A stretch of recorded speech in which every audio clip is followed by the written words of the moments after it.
إن الله لا يغفر أن يشرك به ويغفر ما دون ذلك لمن يشاء ومن يشرك بالله فقد افترى إثما عظيما ألم تر إلى الذين يزكون أنفسهم بل الله يزكي من يشاء ولا يظلمون فتيلا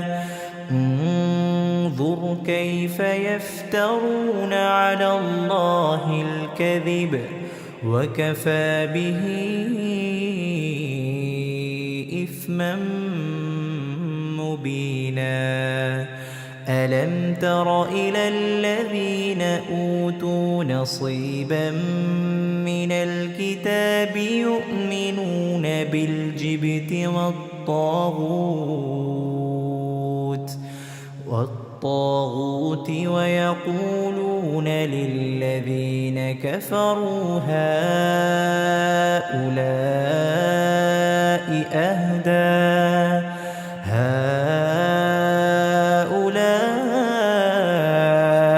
أهدى من الذين آمنوا سبيلا أولئك